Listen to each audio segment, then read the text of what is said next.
So I wish all these youngsters who are getting awarded for various events today a very great future. Keep improvising on your own skills. Learn every skill under the earth when you are here in school. School is the only platform that gives you opportunities for various kinds of improvement. So keep learning, children, and all the very best. Thank you so much. நன்றி அம்மா. அடுத்ததாக இன்றைய விழாவில் 2013 Thirumal medical கல்லூரியில் டீனாக இருந்து பணியாற்றியவர். தற்போது Vinayaka mission மருத்துவக் கல்லூரியில் டீனாக பணியாற்றி கொண்டுள்ளார். 2015-2016 டிஸ்ட்ரிக்ட் கவர்னராக பணியாற்றியுள்ள இவர் சாதனையாளர் விருது மற்றும் பல விருதுகளை பெற்றவர். ரோட்டரி சங்கம் மூலம் அவரை வாழ்த்து விலகேற்றியுள்ளார். தஞ்சாவூரில் பணியாற்றிய போது கும்பகோணம் தீ விபத்தில் பாதிக்கப்பட்ட மனிதர்களை பாதுகாத்தவர். மருத்துவ பணி அறப்பணி கடமை அவதாரமாக விளங்கும் மதிப்புக்குரிய டாக்டர் குணசேகரன் ஐயா அவர்களை உரையாற்ற அன்போடு மேடைக்கு அழைக்கிறோம்.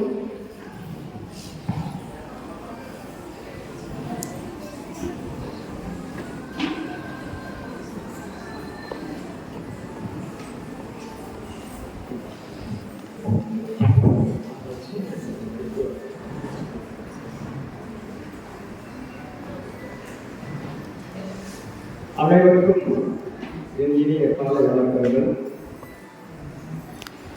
இந்த அமிர்தா வித்யாலயம் குற்றச்சாட்டு சார்பாக இங்கு நடைபெறுகின்ற அவார்ட் டே விருதுகள் வழங்கும் விழாவில் கலந்து கொண்டு உங்களிடையே கருத்து பரிமாற்றங்களை செய்வதற்கு நான் இந்த காலையில் நிற்பதில் மிகவும் மகிழ்ச்சி அடைகின்றேன்.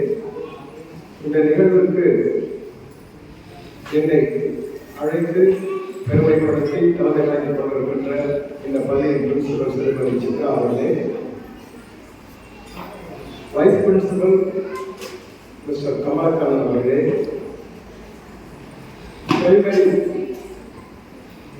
கோஆர்டினேட்டர் ஸ்ரீமதி கைவிழி அவர்களே, கேஜி கோஆர்டினேட்டர் ஸ்ரீமதி சூர்யா அவர்களே, இங்கு வருகை தந்திருக்கின்ற எல்கேஜி யூகேஜி மழலைகளின் பெற்றோர்களே, என் இனிய மழலை செல்வங்களே, ஆசிரியர் பெருமக்களே, உங்கள் அனைவருக்கும் என்னும் மீண்டும் எனது இனிய காலை வணக்கத்தை தெரிவித்துக் கொள்கின்றேன். பொதுவாக பெரும்பாலும் விழாக்கள் ஒன்று மதியம் உணவுக்கு முன்பு நடக்கும், இல்லை என்றால் மாலையில் நடக்கும். இனிய காலை பொழுது சுறுசுறுப்பான இந்த நேரத்திலே இந்த விழா நடைபெறுவது வித்தியாசமானது, மிகவும் பயனுள்ளதாக இருக்கும் என்று நான் நம்புகிறேன். எனக்கு கொடுக்கப்பட்ட ஒரு டைரக்ஷன், இந்த பிள்ளைகளுக்கு எல்கேஜி யூகேஜி பிள்ளைகளுக்கு வழியாக அவர்களுக்கு நீங்கள் கைத்தட்டிட்டீங்க, மறந்துவிட்டாலும் பரவாயில்ல, நீங்கள் எல்லாம் சேர்த்து கைத்தட்டிட்டீங்க, உங்களுக்கு எல்லாம் நன்றி. ஓகேவா? இப்போ LKG UKG lower kindergarten upper kindergarten அப்படின்னா அந்த வயசு பார்த்தீங்கன்னா பொதுவாக 5 வயது கீழே. அதுக்கு பிறகு தான் 1வது தேவை 6 வயதில். இது நார்மல் ரொட்டீனாக சில எக்ஸப்ஷன் இருக்கலாம். இந்த 4வது 5வது வயதிலே பிள்ளைகள்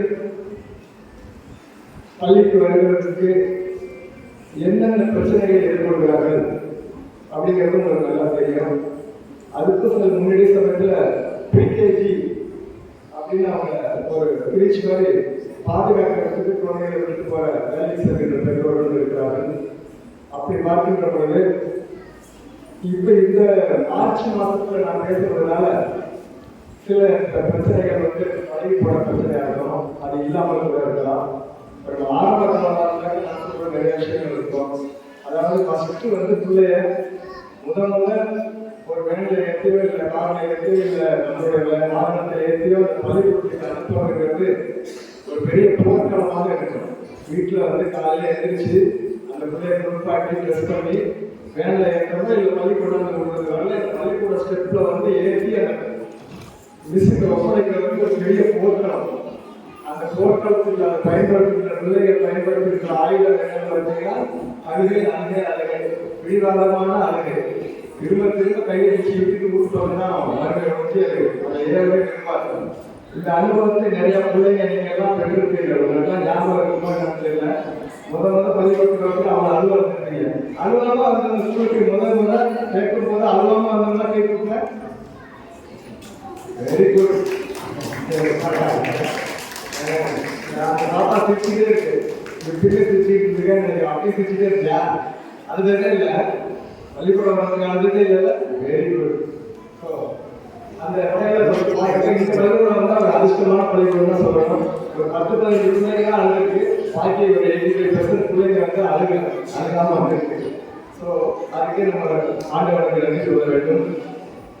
இந்த பள்ளிக்கூடத்தை பொறுத்தவரை அமிர்தா அம்மையார் அவர்கள் ஒரு தெய்வீக ஆற்றலினால் கல்வி செல்வத்தை இந்த உலகத்திற்கு வழங்க வேண்டும் என்று கல்விப்பணி ஆற்றி வருகின்ற காரணத்தினால் நம்முடைய மாநிலத்தில் மட்டுமல்லாமல் இந்தியாவில் அனைத்து மாநிலங்களில் நிறைய மாநிலங்கள் கல்வி நிலையங்களை ஏற்படுத்தி கல்லூரிகளை ஏற்படுத்தி கல்வி பணியாற்றி வருகின்ற ஒரு அறக்கட்டளை நிறுவி செயலாற்றி வருகின்ற ஒரு மாபெரும் வழிகாட்டியாக மாபெரும் ஆன்மீக சக்தியாக திகழ்ந்து கொடுப்பவர்கள். அவர்களின் அருளால் நீங்கள் எல்லாம் நிச்சயம் சரஸ்வதி அருளை பெற்று உங்கள் கல்வி பணியிலே வாழ்க்கையிலே காலையில பல்லு வைக்கிறீங்க. கரெக்டா பல்லு வைக்கிறீங்க. கை காலையில இருக்கிறவங்க எல்லாம் பல்லு வைக்கிறீங்க. Okay right. ரொம்ப 100% எல்லாம் காலையில பல்லு வைக்கிறோம். கை போடுங்க. கை கீழே போடுங்க. நைட்டு படுக்கிறதுக்கு முன்னே எத்தனை பேர் பல்லு வைக்கிறீங்க?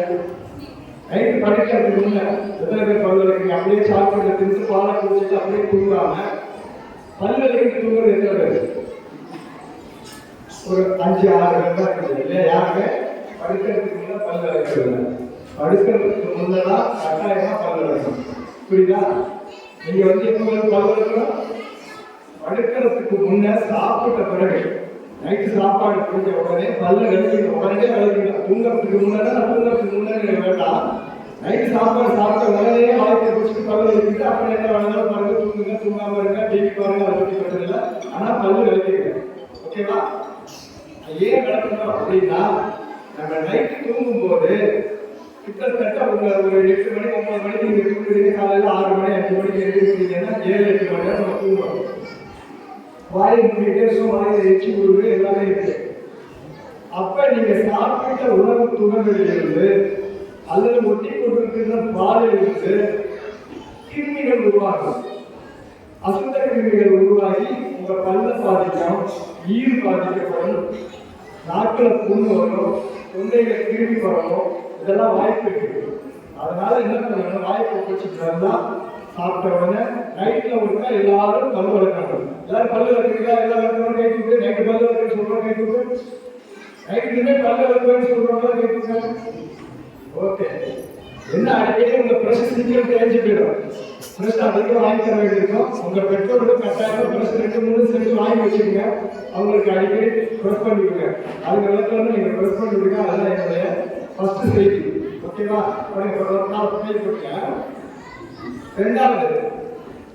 ரெண்டாவது விஷயம், உங்களுக்கு சாப்பாட்டுக்கு பிரச்சனை இல்லை. காலையில எத்தனை பேர் அவசரமா ஸ்கூலுக்கு நேரம் ஆச்சுமா, ஐயோ ஸ்கூலுக்கு நேரம் ஆச்சுமா, சாப்பாடு வேண்டாம சாப்பிடாம வரவங்க கை கொடுங்க. எல்லாம் சாப்பிட்டு வந்துடுங்க இல்லையா? அப்போ உங்க பெற்றோர்கள் நான் பாராட்டணும். உங்களை நல்லா பழகிருக்காங்க. உடனடியாக சாப்பிட்டு சரியான நேரத்துக்கு எந்திரிச்சு உணவு சரிப்பட்டு அவசரமா தூங்கிடாம பஸ் வந்து சீக்கிரம் சாப்பிடு. இந்த பஸ் வந்து சீக்கிரம் சாப்பிடாம கரெக்டா உங்களுக்கு நேரத்தை கொடுத்துருக்கிற பெற்றோர்களுக்கு நான் என்னுடைய பாராட்டுகளை நன்றிகளை தெரிவித்துக் கொள்கிறேன். நீங்க நேரத்துக்கு கரெக்டா சாப்பிடணும். என்ன பிரச்சனை? அவசரமா சாப்பிடுவாரு. சாப்பிடுகின்ற நேரம் இருக்கு, அது அவசரமான நேரமாக, அமைதியற்ற நேரமாக, எங்கோ சிந்தித்துக் கொண்டிருக்கிற நேரமாக, எதையோ பார்த்து மகிழ்கின்ற நேரமாக இருக்கக்கூடாது. நான் எதையோ பார்த்து மகிழ்கிறேன்னு எல்லாருக்கும் புரியும். நிறைய பேர் செல்ல போட்டு அந்த யூடியூப்பை போட்டாலும் சாப்பிடுறாங்க. எங்க பிள்ளைங்க நிறைய பிள்ளைங்க பார்த்துட்டு சின்ன பிள்ளைங்க எல்லாம் ஒரு செல்ல ஒரு யூடியூப் டான்ஸ் பார்த்து விஜய் டான்ஸ் ஆடுறாரா அந்த மாதிரி ஒரு படத்தை போட்டாதான் சாப்பாடு குடிக்கிறது அலுவலக அப்படிங்கிற நிலைமையெல்லாம் இருக்கு. அதுல வந்து நம்மளுடைய கவனம் முழுவதும் சாப்பிட்றப்ப எதுல இருக்கிறதுனா நம்ம கையில இருக்கிற உணவுல இருக்கணும். இட்லியா நம்ம இட்லி சாப்பிடுறது நமக்கு தெரியணும், தோசையா தோசை சாப்பிடுறது நம்ம உணரணும். வாயில போட்டுருக்கணும், அதோட ருசியை ருசிச்சு பார்த்து மூளையில செலுத்தணும். நல்ல ருசியா இருக்கு, இட்லி இன்னைக்கு அம்மா நல்லா செஞ்சிருக்கிறாங்க, சட்னி நல்லா செஞ்சிருக்காங்க, சாம்பார் நல்லா செஞ்சிருக்காங்க அப்படின்னு நீங்க ரசிச்சு சாப்பிடணும். முடிஞ்சா தேங்க்ஸ் சொல்லணும். அப்பாவுக்கு அம்மாவுக்கு இந்த உணவை கொடுப்பதற்கு அப்பா காரணமா இருக்காரு, உணவை செய்து உங்களை கொடுக்கறதுக்கு அம்மா காரணமா இருக்காங்க. அவங்களுக்கு மனசார தேங்க்ஸ் சொல்லணும். நன்றி சொல்றீங்களா? எல்லாரும் சாப்பிட்டு தேங்க்ஸ் சொல்லணும். ஓகேவா? அப்பதான் அந்த உணவை அப்படி நீங்க ருசிச்சு ரசிச்சு மனசுல நிறுத்தி மூளையில அந்த ருசியை புகுத்தி சாப்பிட்டாதான் வயிற்றுல அது நல்லா செழிக்கும். புரியுதா? நீங்க வாயில வச்சு வெல்ற போது இந்த வாயில ஊறுகின்ற அந்த எச்சிலே உங்களுக்கு செழிக்கிறதுக்கு உள்ள பொருட்கள் இருக்கு. அமலேஸ் தலைவரை அமலேஸ் அப்படின்ட்டு எச்சில ஒரு பொருள் இருக்கு. அது இந்த கார்போஹைட்ரேட் மென்மையாக்கிறது, முதிச்சு போக வச்சு மென்மையாக்கும், வயிற்றுக்குள்ள போனா ஈஸியா செழிக்கும். அதனாலதான் யோசிச்சு நல்லா மென்று நல்லா ருசிச்சு சாப்பிடணும். அவசரமா சாப்பிடாதீங்க. அதே மாதிரி இது வந்து மத்தியானம் சாப்பாடு பெரும்பாலும் இங்க சாப்பிடுறீங்க இல்லையா, அந்த நேரத்துலயும் அதே மாதிரி கடைசியா நைட்டு படுக்கிறோம், நைட்டு சாப்பாடு இன்னும் நல்லா ரொம்ப நேரம் ருசிச்சு சாப்பிடுங்க. அந்த நைட்டு வந்து சாப்பாடு இருக்கிற பொழுது இந்த பேரண்ட்ஸுக்கு நான் சொல்லிக்கொள்ள விரும்புவது ஒன்றே ஒன்று, இந்த இரவு சாப்பாடு டேபிளோ இல்ல கீழே உட்காந்து சாப்பிடுறீங்களோ இல்ல டேபிள் உட்காந்து சாப்பிடுறீங்களோ அது வந்து ஒரு கவுன்சிலிங்காக தான் இருக்கணும், ஆட்டோமேட்டிக் மாறாக இருக்கணும். யாரோ ஒருத்தர் வந்து போட்டு வச்சிருக்க எடுத்து சாப்பிடு, இந்த உங்களுக்கு இட்லி எடுத்து வச்சுக்க நீங்க சாப்பிட்டு போயிடுங்க, பத்திரமா மூடி வச்சிருக்க கழுவி வச்சிருக்க அப்படின்னு இன்ஸ்ட்ரக்ஷன் பேப்பர்ல எழுதி வச்சிருக்கிற டேபிளா மாறாம அந்த இரவுல சாப்பிடுகின்ற அந்த டேபிள் பட்ட மேஜை என்பது அனைத்து வீட்டு குடும்பத்தில் உள்ள அனைத்து பிள்ளைகளும் உறுப்பினர்களும் ஒன்னா உட்கார்ந்து நல்லா பேசி பிரச்சனைகளை தீர்த்து சந்தோஷமா சாப்பிடுகின்ற ஒரு நிகழ்வாக இரவு உணவு கொண்டு இருக்கணும். இந்த இரவு உணவு இதே மாதிரி இருந்துட்டா உலகத்துல பல பிரச்சனை சால்வ் ஆயிடும், காலையில புதிய பிரச்சனைகள் உருவாகாம இருக்கும். இதுதான் வந்து ஒரு பெரிய டிப்ஸ் சொல்லியிருக்காங்க. பேரறிஞர்கள் நிறைய புத்தகத்தில் சொல்லியிருக்க டிப்ஸ் வந்து பேரணிகள் வந்து ஃபுட் பேரண்டிகள் வந்து அந்த உணவு டேபிள வந்து கடைசியா எல்லா பிரச்சனையும் சால்வ் பண்ற இடமா வச்சுக்கணும். நைட்ல இன்னைக்கு என்னப்பா அண்ணன் கிளித்தான், அப்பா கிளித்தான், என் பொருள் எடுத்துதான், என் பசு தூக்கிதான், என் புத்தகத்தை கிழிச்சுதான், இந்த பிரச்சனையெல்லாம் அன்னைக்கு சமாதானம் பண்ணி ரெண்டு பேரும் ஒதுக்காய்க்கணும். ரைட்டா? அண்ணனுக்கு உங்களுக்கு சண்டை, தம்பி அக்காவுக்கு தம்பிக்கு சண்டை வந்து பாத்தீங்கன்னா அந்த சாப்பிட்றப்ப எல்லாம் சமாதானம் கை கொடுக்கணும். ரைட்டா? அதோட பேசி சந்தோஷமா குட் நைட் சொல்லிட்டு படுக்கணும். ஸோ இந்த உணவுல நான் சொன்ன இந்த விஷயங்கள் எல்லாரும் கண்டுபிடிப்பீங்களா? ஓகேவா? ரைட். அப்புறம் வேற என்ன பிரச்சனை? ட்ரெஸ்ல ஒன்றும் பிரச்சனை கிடையாது. ட்ரெஸ் ஏன்னா நீங்க எல்லாமே யூனிஃபார்ம் போடுறீங்க. அங்க வந்து யூனிஃபார்ம் போடுறதுனால இந்த சரியில்லை, இந்த ட்ரெஸ் சரியில்லைங்கிற பிரச்சனை இப்போ வராது. இந்த யூனிஃபார்ம் அப்படிங்கிறத எதுக்காக கண்டுபிடிச்சாங்க தெரியுமா? எதுக்காக போட சொன்னார்கள் அறிஞர்கள் தெரியுமா? என்ன எதுக்காக போடுறாங்க? எதுக்காக யூனிஃபார்ம் போடுறது?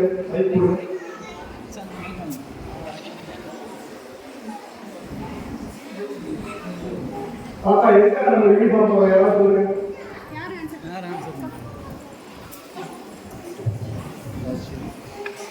யாரும் கரெக்ட், பாடி கரெக்ட். என்ன வெரி குட், கை தட்டுங்க. என்ன வேற்றுமைகள் இல்லாம இருக்காது? என்னென்ன வேற்றுமைகள் இல்லாம இருக்கணும்? ஏழை பணக்காரர்கள், ஜாதி மதம், உயர்வு தாழ்வு. கரெக்ட், நன்றி. அதுக்காகத்தான் யூனிஃபார்ம். புரியுதுங்களா? அதுக்காகத்தான் யூனிஃபார்ம். எல்லாரும் அது வந்து ட்ரெஸ்ல வந்து ஒருத்தரோட ட்ரெஸ் ரொம்ப பணக்காரர்கள் அடையாளம் காட்டக்கூடாது, ஒருத்தரோட ட்ரெஸ் பரவ ஏழை என்பதை அடையாளம் காட்டக்கூடாது. பள்ளிக்கு வருகின்ற அனைத்து குழந்தைகளும் சமமானவர்கள், சமத்துவமானவர்கள் அப்படிங்கிறது அந்த பள்ளி பாடத்த திட்டத்திலே பள்ளி பருவத்திலேயே உங்க மனதில பதிய வைத்திருந்தால் இன்னைக்கு நடக்கிற இந்த பெரிய இளைஞர்களுக்கு மத்தியில இந்த எதிர்காலத்தில் சந்ததிகள் மத்தியில் இருக்கிற அந்த மத வேற்றுமைகள், ஜாதி மத வேற்றுமைகள், இன வேற்றுமைகள், உயர்ந்தவர் தாழ்ந்தவர் என்ற பிரச்சனைகள்லாம் ஓரளவுக்கு கட்டுப்படுத்தப்படும். அந்த உணர்வுகளை தூண்டுவதற்கு தான் பள்ளியில் அந்த யூனிஃபார்ம் வரும். யூனிஃபார்ம் வரவில்லை. இந்த யூனிஃபார்ம் முடிஞ்ச பிறகு வீட்டில் போய் ட்ரெஸ் பிரச்சனை இருந்தா ட்ரெஸ் பிரச்சனை வரும். வீட்டில் போய் ட்ரெஸ் பிரச்சனை, அங்கதான் ட்ரெஸ் பிரச்சனை. சப்போஸ் ஒரு சரியாக ஏதாவது ஒரு கார்டனுக்கு பூங்காவுக்கு காரைக்கால் கடற்கரைக்கு கூட்டிட்டு போறான்னு வச்சுங்க. ஒரு அம்மாவுக்கு ட்ரெஸ் பிடிச்சுன்னா எப்ப பார்த்தாலும் ஒரு இதே ட்ரெஸ் தான் எனக்கு வேற எடுத்துதான் சொன்னா தர மாட்டேங்கிறேன். இந்த இதை கேட்டு அந்த பிள்ளைய பார்த்து அந்த வேலைக்கு போயிட்டு இந்த பிள்ளைய பார்த்து இந்த வேலைக்கு போட்டு அதை வாங்கி கொடுக்க மாட்டேங்கிற பிரச்சனை வரும் இல்லையா? நிறைய பிள்ளைங்க வந்து உங்க பிள்ளைங்க மற்ற பிள்ளைங்க கம்பேர் பண்றேன்னா அந்த வெளியே போகும்போது இப்படி ட்ரெஸ் பண்ணுறது இப்படி ட்ரெஸ் பண்ணு. இந்த உணர்வு சின்ன பிள்ளைகள் உண்டாகிற உணர்வு மனிதர்களுக்கு வயசு 50 வயசானாலும் 60 வயசானாலும் தொடருது. இந்த மாற்றவே முடியல. கல்யாணத்தை கூட மற்றவங்க கலந்து வந்து மற்றவங்க ட்ரெஸ் எப்படி பண்ணிருக்காங்கிறத கம்பேரிசன் முடியுது. அதுக்கு ஒரு சில பேர் மேல பேர் என்ன நகை போட்டிருக்காங்க அப்படிங்கிறதுல முடியுது. பெற்றோர்களே இந்த மனப்பான்மை சின்ன பிள்ளைகளுக்கு வர்றது அதை கண்ட்ரோல் பண்ணுவாங்க. பெரியவர்கள் அந்த மனப்பான்மை மறைஞ்சிடுது. இந்த மனப்பான்மை எல்லாம் ஒரு இனிப்புல உங்க வாழ்க்கையில முன்னேற்றத்தை கொடுக்க போறதில்ல. அது வந்து தப்பில் இருந்தாலும் ஆனா நிச்சயமா வாழ்க்கையில முன்னேற்றத்தை கொடுக்க போறத உங்க குடும்பத்துல சம்பாதிப்பதற்கு சங்கடத்தை தான் கொடுக்கும். இந்த மாதிரி அந்த ட்ரெஸ் அந்த போட்டோல இந்த நெக்லஸ் கொடுத்துருந்தாங்க, எனக்கு அதை வாங்கி கொடுங்க அனுமதிக்கிற நூற்ற ஒருத்தர் இருக்காங்க. இந்த ட்ரெஸ் தான் வேணும் கேட்கிற நூற்ற ஒருத்தர் இருக்காங்க.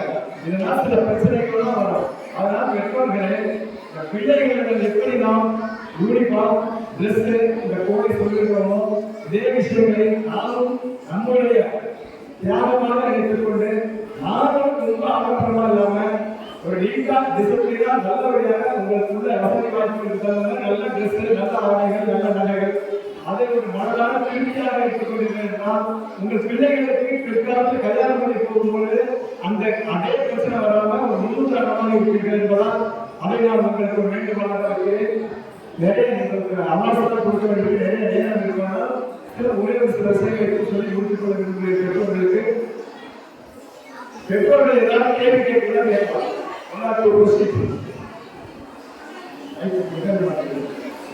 முன்னாடி ஆல்மோஸ்ட் 90% நடந்ததுன்னு சொல்லுவோம். பட் அந்த ஏஜ்ல வந்து கொடுக்க வேண்டிய ஆக்டிவிட்டிஸ் வந்து கொடுக்காம பின்னாடி வந்து பையன் பசங்க ரொம்ப நல்லா இருக்கும் அப்படின்னு நம்ம ஆஸ்பயர் பண்ணும்போது நிறைய டிஃபிகல்டிஸ் ஆஸ் அ பேரண்ட் நம்ம ஃபேஸ் பண்றோம். ஸோ எப்படி அவாய்ட் பண்ணலாம், எந்த மாதிரி ஆக்டிவிட்டிஸ் வந்து பிஃபோர் 6 வந்து பேரண்ட்ஸ் வந்து குழந்தைகளுக்கு கொடுக்கணும்னு கொஞ்சம் சொன்னீங்கன்னா தேங்க்யூ. நன்றிமா. அவங்க கேட்கறது வந்து இங்க உங்களோட இந்த பிள்ளைங்க என்ன மாதிரி ஆக்டிவிட்டிஸ் கொடுக்கணும், பேரண்ட்ஸ் நம்மளுடைய என்ன எதிர்பார்ப்பு நம்ம என்ன செய்யணும் அப்படின்னு கேட்கிறாங்க. பொதுவா 5 வயசுக்கு உள்ள குழந்தைகளுக்கு வந்து நாங்க வந்து என்ன சொல்லுவோம்னா growth and development வளர்ச்சி நிலைகள்ல மைல்ஸ்டோன்ஸ் சொல்லுவோம். ஒவ்வொரு பிள்ளைங்க இந்த வயசுல இந்த மைல்ஸ்டோனை இந்த நிலையை அடைய வேண்டும். அப்படி அடையிறதுக்கு கொஞ்சம் ஒரு 3 மாசம் 6 மாசம் மட்டும் கேப் கொடுப்போம்.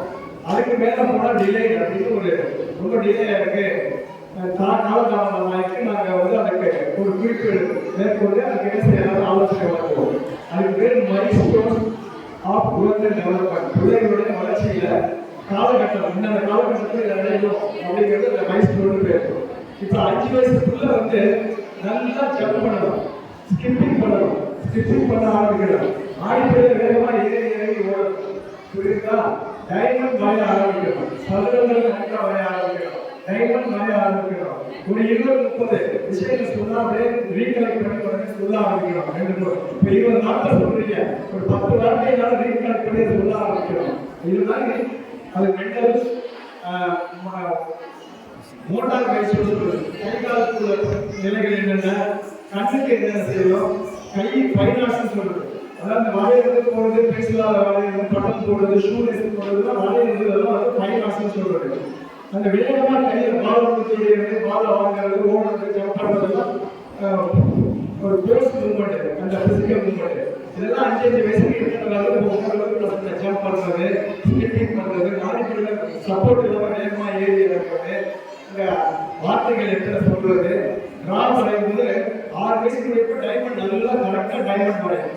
இதெல்லாம் ஒரு காலகட்டம் சொல்றது. இது இதெல்லாம் அட்டைன் பண்ணா அதனுடைய மூளை வளர்ச்சி, உடல் வளர்ச்சி சரியா இருக்கு அப்படிங்கிறத நம்ம தெரிஞ்சுக்கலாம். இப்போ 5 வயசுக்குள்ள தானா சுற்றி வயசுல கட்டிக்கணும், தானா பட்டன் போடணும் அப்படின்னு சொல்லலாம். ஈவன் சில பிள்ளைகளுக்கு ஊசியில நூறு போக்குற அளவுக்கு கூட ஒரு கூர்மை வந்துடும். கை கூர்மை வந்து ஊசியில நூறு போக்குற அளவுக்கு அந்த கோஆர்டினேஷன் வந்துடும். இதெல்லாம் அதனுடைய வளர்ச்சி நிலைகள். 5லேருந்து 6 வயசுலலாம் பிள்ளைங்க 6 மீட்டருக்குள்ள உள்ள எழுத்த அந்த கண்டாக்டர் டெஸ்ட் பண்றா பார்த்தீங்கன்னா கண்ணு பார்வைக்கு அந்த எழுத்துக்களை கடைசி வயசுல படிக்கிறது 5-6 வயசுல தான் தொடங்கும்.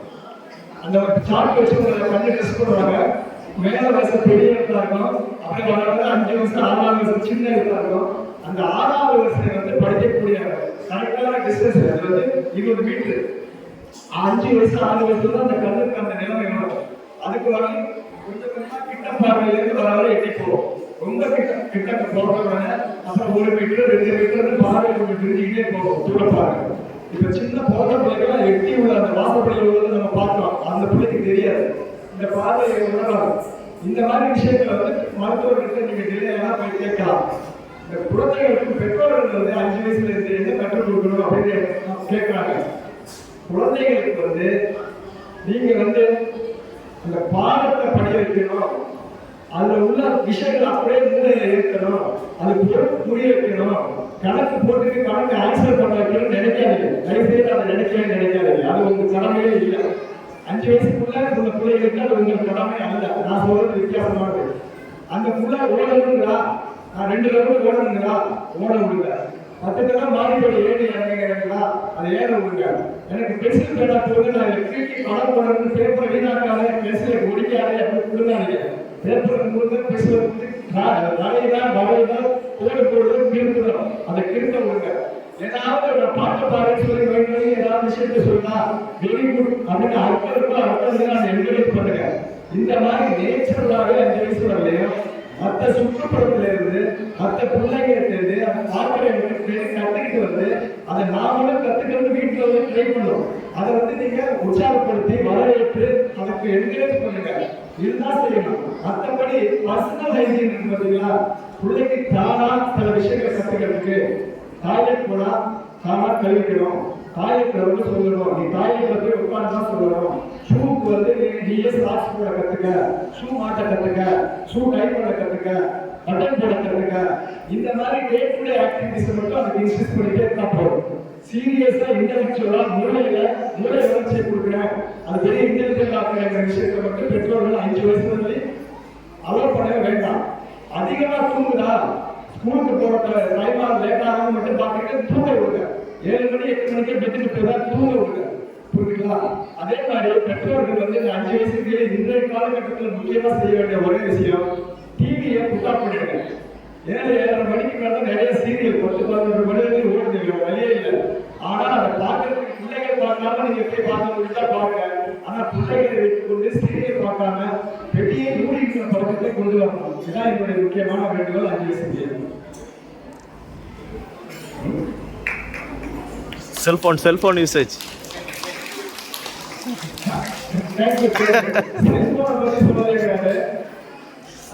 எல்லாருக்கும் சொல்ற விஷயம் அந்த செல்போனை பத்தி தான். செல்போன் இல்லாம இருக்க முடியுமா? யாரும் இந்த உலகத்துல கை கொடுக்கும்.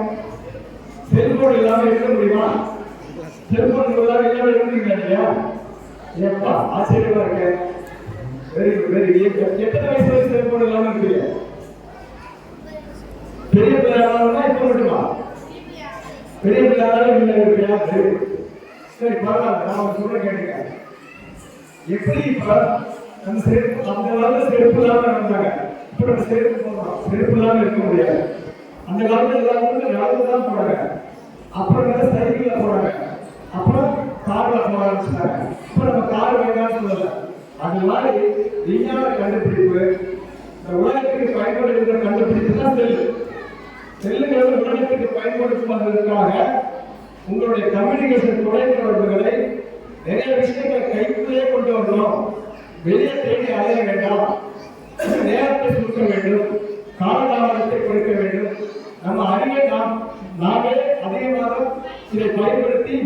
விரிவாக்கிக் கொள்ள வேண்டும் அப்படிங்கிறதுக்கு உருவானதான் செல்போன். அப்படி பார்த்தா செல்போனை எல்லாருமே பயன்படுத்தலாம், எல்லாருமே செல்போனை பயன்படுத்தணும். அதே நேரத்துல ஒரு காயினுக்கு ரெண்டு பக்கம் இருக்கு. ஒரு விஷயத்துக்கு எப்பவுமே ரெண்டு விஷயம் நெகட்டிவ் இருக்கு, நெகட்டிவ் விஷயம் இருக்கு, பாசிட்டிவ் விஷயம் இருக்கு.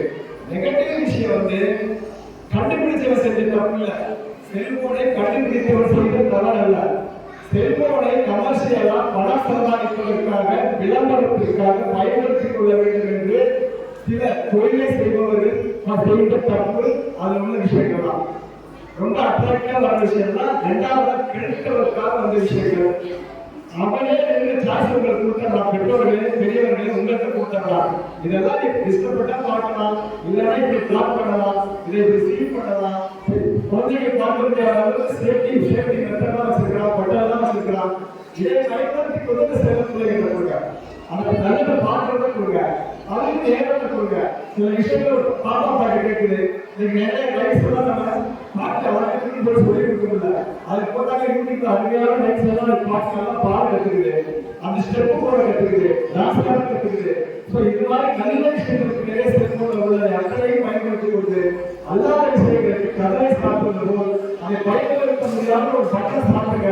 அப்ப அந்த செல்போனை பயன்படுத்தலாம். நன்றி, வணக்கம். அவர்களை கௌரவப்படுத்தும் நேரம். அவர்களை கௌரவப்படுத்துவதற்காக என் பள்ளி முதல்வர் அம்மா அவர்களையும் துணை முதல்வர் ஐயா அவர்களையும் மேடையில் அன்போடு அழைக்கின்றோம்.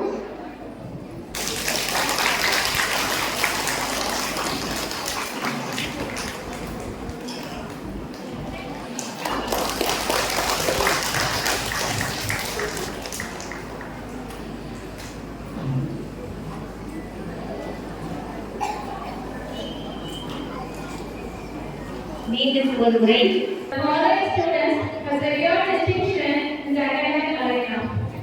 The first place goes to Rishika G of 5th.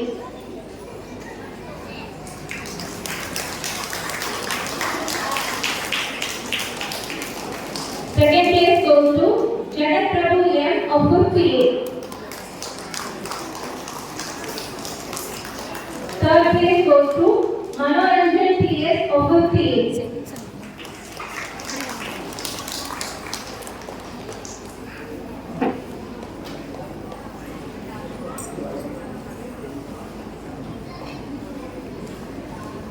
In 5th B, first place goes to Kapileshwar S.P. Second place goes to Abhinam Raj E.A.N.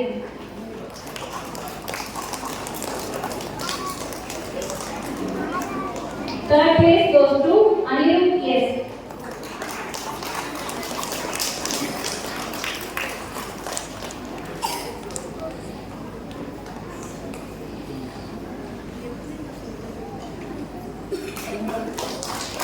In 5th C, first place goes to Kasani S.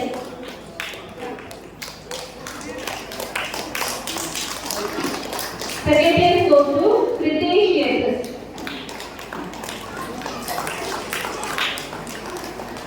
Third place goes to Gokul Shashikar B.S.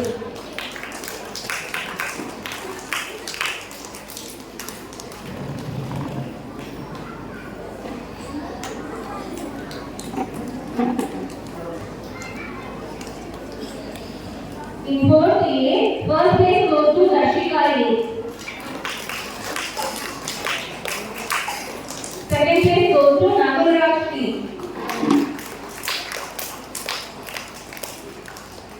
Third place goes to Milun J.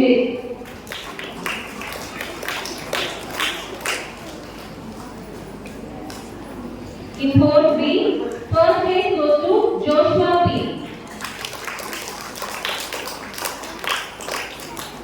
Second place goes to Niranjana I. Third place goes to Samriddhi S.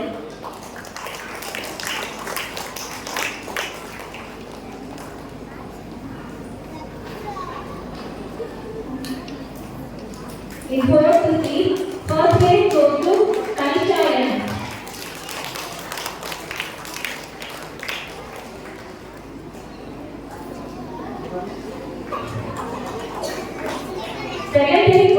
Sajid R.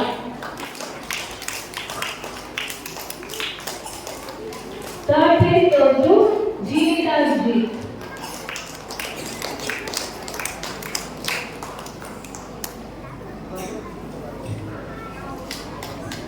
In third grade, first place goes to Sri Harini P.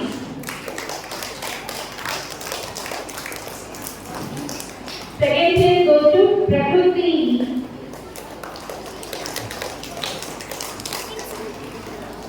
Third place goes to S.B. Avinav.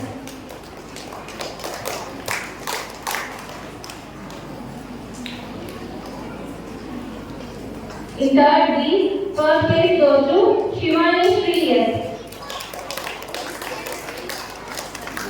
Second place goes to Darren R.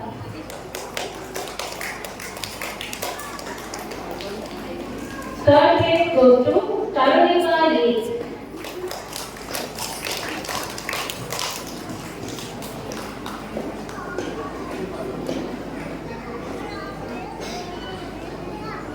In third C, first place goes to Gopika M. Second place goes to Haris N. Third place goes to S. Sridivya.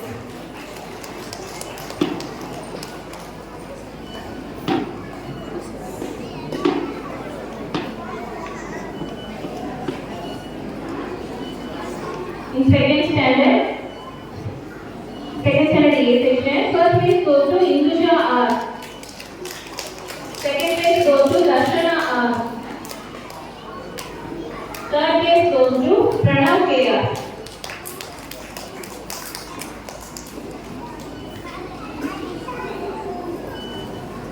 In second B, first place goes to Anand Ramanathan. Second place goes to Aravind Saya.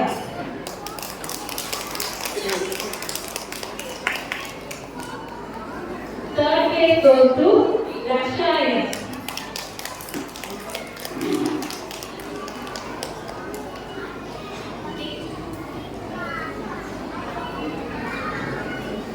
In second C, first place goes to K. Venkatesh. Second place goes to R. Durgashin. Third place goes to R. Yogesh.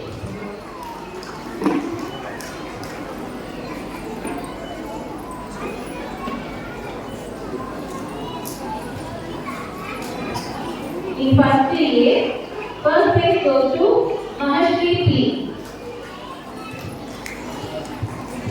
Second place goes to Moshika S. Third place goes to Shivanya S.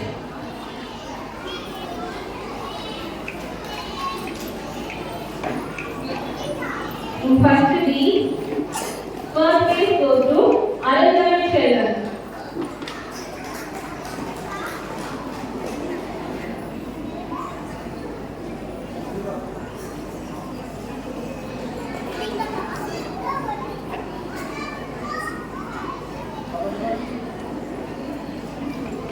Second place goes to Kavitri.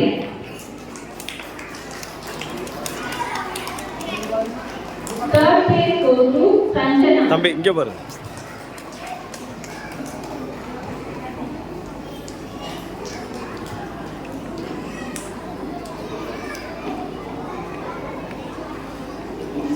In first C, first place goes to Koshini M. Second place goes to Divyashri S.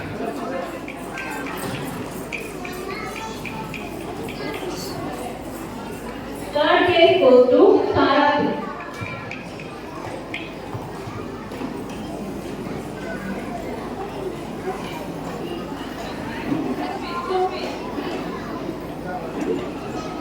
Disconnected.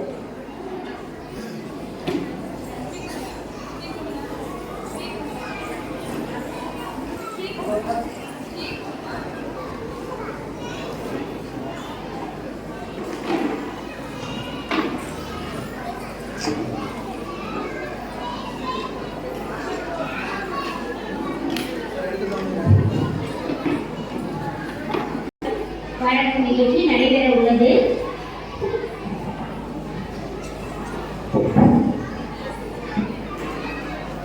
கலை நிகழ்ச்சியில் உள்ள குழந்தைகள் பெற்றோர்களிடம் இருந்தால் மேடைக்கு முன்புறம் அனுப்பி வைக்கிறோம்.